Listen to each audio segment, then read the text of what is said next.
ವಕ್ಫ್ ವಿಚಾರದ ಕೋಲಾಹಲ ಸದನದಲ್ಲಿ ಮುಂದುವರೆದಿದೆ. ಯತ್ನಾಳ್ ಅವರ ನೇತೃತ್ವದಲ್ಲಿ ಬಿಜೆಪಿ ಸದಸ್ಯರು ಸದನದ ಬಾವಿಗಿಳಿದು ಪ್ರತಿಭಟನೆಯನ್ನ ಮಾಡ್ತಾ ಇದ್ದಾರೆ. ಬೆಳಗಾವಿಯ ಅಧಿವೇಶನದ ಮೊದಲ ದಿನವೇ ವಕ್ಫ್ ವಿಚಾರಕ್ಕೆ ಸಂಬಂಧಪಟ್ಟಂತೆ ಬಿಜೆಪಿ ಸದಸ್ಯರು ಇದೀಗ ಗದ್ದಲವನ್ನ ಪ್ರಾರಂಭ ಮಾಡಿದ್ದಾರೆ.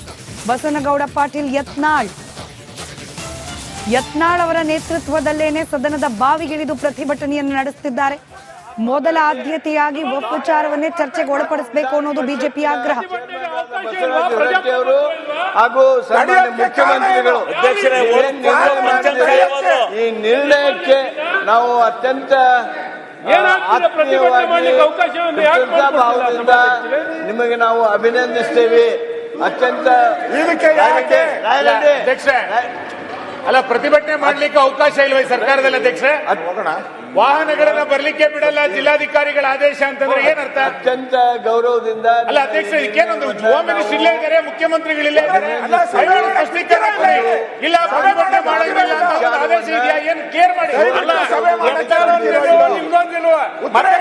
ಅನುಭವ ಮಂಟಪ ಈಗ parliament of the world Panchamasali ಹೋರಾಟ ಏನಿದೆ ಅದಕ್ಕೆ ತಡೆ ಮಾಡಿದಿರಲ್ಲ, ಯಾಕೆ ತಡೆ ಮಾಡಿದ್ದೀರಾ?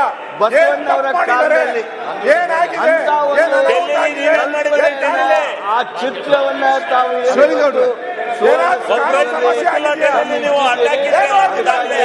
ನಿಮಗೆ ಮುಖ್ಯಮಂತ್ರಿಗಳಿಗೆ ವಿಧಾನ ಪರಿಷತ್ ತಡೆ ಮಾಡಿದ್ದೀರಾ? ಅಭಿನಂದಿಸ್ತೇನೆ. ನಾನು ಈ ಅಭಿನಂದನೆ ಮಾತ್ರವಲ್ಲ, ಇತಿಹಾಸ ಆಗಿರೋದ್ರಿಂದ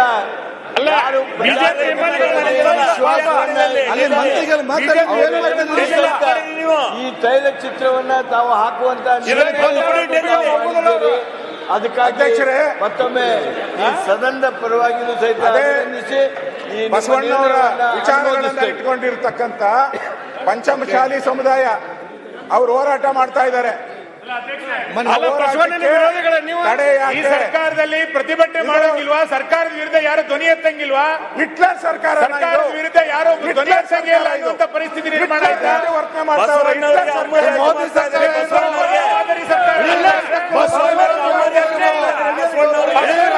ಈಗ ಸದನವನ್ನು ಈ ದೇಶದ ಡೊಂಕ ಪ್ರಜಾಪ್ರಭುತ್ವವನ್ನು ಕಗ್ಗೊಲೆ ಮಾಡ್ತಾ ಇದ್ದಾರೆ. ಈಗ ಸದನವನ್ನು ಮಧ್ಯಾಹ್ನ 2:30 ಗಂಟೆಗೆ ಮುಂದೂಡಲಾಗಿದೆ.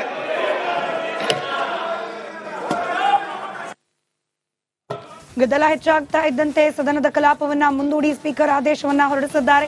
ಬೆಳಗಾವಿ ಅಧಿವೇಶನದ ಮೊದಲ ದಿನವೇ ಬಿಜೆಪಿಯ ಸದಸ್ಯರು ವಕ್ಫ್ ವಿಚಾರಕ್ಕೆ ಸಂಬಂಧಪಟ್ಟಂತೆ ಚರ್ಚೆಗೆ ಅವಕಾಶವನ್ನ ಕೋರಿ ಪ್ರತಿಭಟನೆಯನ್ನ ಮಾಡಿದ್ರು. ಅತಿವೃಷ್ಟಿಯಾಗಿದೆ, ಜನರ ಅನೇಕ ಸಮಸ್ಯೆಗಳಿದೆ, ಅದರ ಬಗ್ಗೆ ಮಾತನಾಡಿ ನಂತರದಲ್ಲಿ ವಕ್ಫ್ ವಿಚಾರದ ಚರ್ಚೆಗೆ ಅವಕಾಶ ಅಂತ ಹೇಳಿ ಸ್ಪೀಕರ್ ಖಾದರ್ ಬಿಜೆಪಿ ಸದಸ್ಯರನ್ನ ಕನ್ವಿನ್ಸ್ ಮಾಡೋ ಪ್ರಯತ್ನ ಮಾಡಿದ್ರು. ಆದ್ರೂ ಕೂಡ ಸದನದ ಬಾವಿಗೆ ಇಳಿದು ಪ್ರತಿಭಟನೆಯನ್ನ ಮುಂದುವರೆಸಿದ್ರು ಬಿಜೆಪಿ ಸದಸ್ಯರು. ಹೀಗಾಗಿ ವಿಧಾನಸಭೆಯ ಕಲಾಪವನ್ನ ಮುಂದೂಡಿಕೆ ಮಾಡಲಾಗಿದೆ. ಸ್ಪೀಕರ್ ಖಾದರ್ ಈ ಬಗ್ಗೆ ಈಗಷ್ಟೇ ಹೇಳಿಕೆಯನ್ನ ನೀಡಿದ್ದನ್ನ ಕೂಡ ಗಮನಿಸಿದ್ರಿ. ಮಧ್ಯಾಹ್ನಕ್ಕೆ ಕಲಾಪವನ್ನ ಮುಂದೂಡಿಕೆ ಮಾಡಲಾಗಿದೆ. ಮೊದಲ ದಿನದ ಮೊದಲರ್ಧ ಭಾಗ ಸಂತಾಪ ಸೂಚನೆ, ಅದಾದ ನಂತರದಲ್ಲಿ ವಕ್ಫ್ನ ಗಲಾಟೆ. ಮಧ್ಯಾಹ್ನ 2:30ಕ್ಕೆ ವಿಧಾನಸಭೆ ಕಲಾಪವನ್ನ ಮುಂದೂಡಿ ಆದೇಶವನ್ನ ಹೊರಡಿಸಿದ್ದಾರೆ ಸ್ಪೀಕರ್ ಖಾದರ್. ಬಿಜೆಪಿ ಯತ್ನಾಳ್ ಅವರ ನೇತೃತ್ವದಲ್ಲಿ ಪ್ರತಿಭಟನೆಗೆ ಮುಂದಾಯಿತು. ಸದನದ ಬಾವಿಗಿಳಿದು ಇವಾಗ ಮಾತನಾಡಲಿಕ್ಕೆ ಅವಕಾಶವನ್ನ ಮಾಡಿಕೊಡ್ಲೇಬೇಕು ಅಂತ ಹೇಳಿ ಆಗ್ರಹಿಸಿದ್ರು ಕೂಡ. ಅದರಲ್ಲೂ ಅನುಭವ ಮಂಟಪ ಕೂಡ ವಕ್ಫ್ ಆಸ್ತಿ ಅಂತಿದ್ದಾರೆ, ರೈತರ ಭೂಮಿ ಕೂಡ ವಕ್ಫ್ ಆಸ್ತಿ ಅಂತಿದ್ದಾರೆ. ರೈತರು ಆತಂಕದಲ್ಲಿದ್ದಾರೆ. ರಾಜ್ಯದಲ್ಲಿ ವಕ್ಫ್ನ ಪರಮಾಧಿಕಾರದ ಬಗ್ಗೆ ಸರ್ಕಾರ ಯಾವ ರೀತಿಯಾದ ಅಭಿಪ್ರಾಯವನ್ನ ಹೊಂದಿದೆ ಅನ್ನೋದ್ರ ಬಗ್ಗೆ ಚರ್ಚೆ ಆಗಬೇಕು ಅಂತ ಹೇಳಿ ಆಗ್ರಹಿಸಿ ಪ್ರತಿಭಟನೆಗೆ ಮುಂದಾದ್ರು ಬಿಜೆಪಿಯ ಸದಸ್ಯರು ಯತ್ನಾಳ್ ಅವರ ನೇತೃತ್ವದಲ್ಲಿ. ಗಲಾಟೆ ಹೆಚ್ಚಾದ ತಕ್ಷಣ ಮಧ್ಯಾಹ್ನ 2:30ಕ್ಕೆ ಕಲಾಪವನ್ನ ಮುಂದೂಡಿ ಆದೇಶವನ್ನ ಹೊರಡಿಸಿದ್ದಾರೆ ಸ್ಪೀಕರ್ ಖಾದರ್. ವಕ್ಫ್ ವಿಚಾರದ ಕೋಲಾಹಲ ಸದನದಲ್ಲಿ ಮುಂದುವರೆದಿದೆ. ಯತ್ನಾಳ್ ಅವರ ನೇತೃತ್ವದಲ್ಲಿ ಬಿಜೆಪಿ ಸದಸ್ಯರು ಸದನದ ಬಾವಿಗಿಳಿದು ಪ್ರತಿಭಟನೆಯನ್ನ ಮಾಡ್ತಾ ಇದ್ದಾರೆ. ಬೆಳಗಾವಿಯ ಅಧಿವೇಶನದ ಮೊದಲ ದಿನವೇ ವಕ್ಫ್ ವಿಚಾರಕ್ಕೆ ಸಂಬಂಧಪಟ್ಟಂತೆ ಬಿಜೆಪಿ ಸದಸ್ಯರು ಇದೀಗ ಗದ್ದಲವನ್ನ ಪ್ರಾರಂಭ ಮಾಡಿದ್ದಾರೆ. ಬಸನಗೌಡ ಪಾಟೀಲ್ ಯತ್ನಾಳ್ ಅವರ ನೇತೃತ್ವದಲ್ಲೇನೆ ಸದನದ ಬಾವಿಗಿಳಿದು ಪ್ರತಿಭಟನೆಯನ್ನು ನಡೆಸುತ್ತಿದ್ದಾರೆ. ಮೊದಲ ಆದ್ಯತೆಯಾಗಿ ವಕ್ಫ್ ವಿಚಾರವನ್ನೇ ಚರ್ಚೆಗೆ ಒಳಪಡಿಸಬೇಕು ಅನ್ನೋದು ಬಿಜೆಪಿ ಆಗ್ರಹ.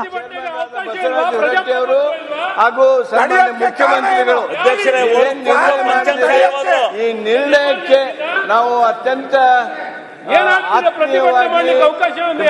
ಭಾವದಿಂದ ನಿಮಗೆ ನಾವು ಅಭಿನಂದಿಸ್ತೇವೆ. ಅತ್ಯಂತ ಅಲ್ಲ, ಪ್ರತಿಭಟನೆ ಮಾಡ್ಲಿಕ್ಕೆ ಅವಕಾಶ ಇಲ್ವೇ ಸರ್ಕಾರದಲ್ಲಿ ಅಧ್ಯಕ್ಷರೇ? ವಾಹನಗಳನ್ನ ಬರ್ಲಿಕ್ಕೆ ಬಿಡಲ್ಲ ಜಿಲ್ಲಾಧಿಕಾರಿಗಳ ಆದೇಶ ಅಂತಂದ್ರೆ ಏನರ್ಥ? ಅತ್ಯಂತ ಗೌರವದಿಂದ ಅಲ್ಲ ಅಧ್ಯಕ್ಷ, ಇದಕ್ಕೇನೊಂದು ಹೋಮ್ ಮಿನಿಸ್ಟರ್ ಇಲ್ಲೇ ಇದ್ದಾರೆ, ಮುಖ್ಯಮಂತ್ರಿಗಳಿಲ್ಲೇ ಇದ್ದಾರೆ, ಸ್ಪಷ್ಟೀಕರಣ ಕೊಡಿ.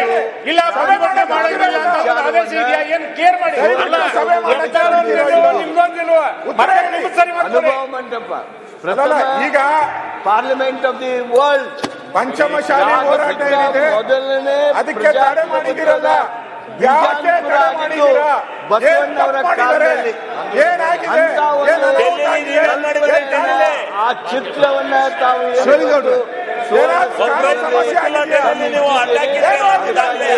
ನಿಮಗೆ ಮುಖ್ಯಮಂತ್ರಿಗಳಿಗೆ ವಿಧಾನ ಪರಿಷತ್ ಅಭಿನಂದಿಸ್ತೇನೆ. ನಾನು ಈ ಅಭಿನಂದನೆ ಮಾತ್ರವಲ್ಲ, ಇತಿಹಾಸ ಆಗಿರೋದ್ರಿಂದ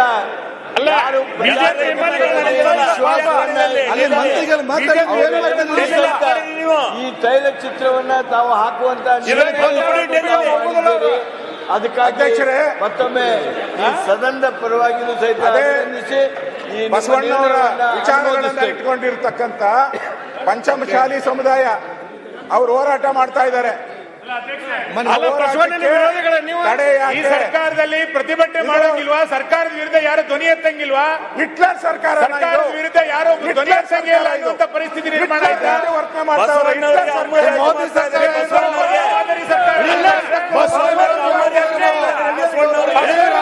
ಈಗ ಸದನವನ್ನು ಈ ದೇಶದ ಪ್ರಜಾಪ್ರಭುತ್ವವನ್ನು ಕಗ್ಗೊಲೆ ಮಾಡ್ತಾ ಇದ್ದಾರೆ. ಈಗ ಸದನವನ್ನು ಮಧ್ಯಾಹ್ನ 2:30 ಗಂಟೆಗೆ ಮುಂದೂಡಲಾಗಿದೆ.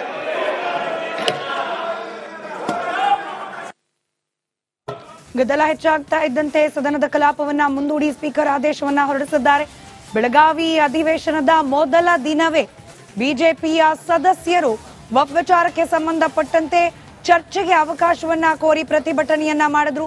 ಅತಿವೃಷ್ಟಿಯಾಗಿದೆ, ಜನರ ಅನೇಕ ಸಮಸ್ಯೆಗಳಿದೆ, ಅದರ ಬಗ್ಗೆ ಮಾತನಾಡಿ ನಂತರದಲ್ಲಿ ವಕ್ಫ್ ವಿಚಾರದ ಚರ್ಚೆಗೆ ಅವಕಾಶ ಅಂತ ಹೇಳಿ ಸ್ಪೀಕರ್ ಖಾದರ್ ಬಿಜೆಪಿ ಸದಸ್ಯರನ್ನ ಕನ್ವಿನ್ಸ್ ಮಾಡೋ ಪ್ರಯತ್ನ ಮಾಡಿದ್ರು. ಆದ್ರೂ ಕೂಡ ಸದನದ ಬಾವಿಗೆ ಇಳಿದು ಪ್ರತಿಭಟನೆಯನ್ನ ಮುಂದುವರೆಸಿದ್ರು ಬಿಜೆಪಿ ಸದಸ್ಯರು. ಹೀಗಾಗಿ ವಿಧಾನಸಭೆಯ ಕಲಾಪವನ್ನ ಮುಂದೂಡಿಕೆ ಮಾಡಲಾಗಿದೆ. ಸ್ಪೀಕರ್ ಖಾದರ್ ಈ ಬಗ್ಗೆ ಈಗಷ್ಟೇ ಹೇಳಿಕೆಯನ್ನ ನೀಡಿದ್ದನ್ನ ಕೂಡ ಗಮನಿಸಿದ್ರಿ. ಮಧ್ಯಾಹ್ನಕ್ಕೆ ಕಲಾಪವನ್ನ ಮುಂದೂಡಿಕೆ ಮಾಡಲಾಗಿದೆ. ಮೊದಲ ದಿನದ ಮೊದಲರ್ಧ ಭಾಗ ಸಂತಾಪ ಸೂಚನೆ, ಅದಾದ ನಂತರದಲ್ಲಿ ವಕ್ಫ್ನ ಗಲಾಟೆ. ಮಧ್ಯಾಹ್ನ 2:30ಕ್ಕೆ ವಿಧಾನಸಭೆ ಕಲಾಪವನ್ನ ಮುಂದೂಡಿ ಆದೇಶವನ್ನ ಹೊರಡಿಸಿದ್ದಾರೆ ಸ್ಪೀಕರ್ ಖಾದರ್. ಬಿಜೆಪಿ ಯತ್ನಾಳ್ ಅವರ ನೇತೃತ್ವದಲ್ಲಿ ಪ್ರತಿಭಟನೆಗೆ ಮುಂದಾಯಿತು. ಸದನದ ಬಾವಿಗಿಳಿದು ಇವಾಗ ಮಾತನಾಡಲಿಕ್ಕೆ ಅವಕಾಶವನ್ನ ಮಾಡಿಕೊಡ್ಲೇಬೇಕು ಅಂತ ಹೇಳಿ ಆಗ್ರಹಿಸಿದ್ರು ಕೂಡ.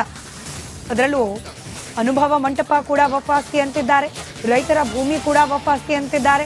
ರೈತರು ಆತಂಕದಲ್ಲಿದ್ದಾರೆ. ರಾಜ್ಯದಲ್ಲಿ ವಕ್ಫ್ನ ಪರಮಾಧಿಕಾರದ ಬಗ್ಗೆ ಸರ್ಕಾರ ಯಾವ ರೀತಿಯಾದ ಅಭಿಪ್ರಾಯವನ್ನ ಹೊಂದಿದೆ ಅನ್ನೋದ್ರ ಬಗ್ಗೆ ಚರ್ಚೆ ಆಗಬೇಕು ಅಂತ ಹೇಳಿ ಆಗ್ರಹಿಸಿ ಪ್ರತಿಭಟನೆಗೆ ಮುಂದಾದ್ರು ಬಿಜೆಪಿಯ ಸದಸ್ಯರು ಯತ್ನಾಳ್ ಅವರ ನೇತೃತ್ವದಲ್ಲಿ. ಗಲಾಟೆ ಹೆಚ್ಚಾದ ತಕ್ಷಣ ಮಧ್ಯಾಹ್ನ 2:30ಕ್ಕೆ ಕಲಾಪವನ್ನ ಮುಂದೂಡಿ ಆದೇಶವನ್ನ ಹೊರಡಿಸಿದ್ದಾರೆ ಸ್ಪೀಕರ್ ಖಾದರ್.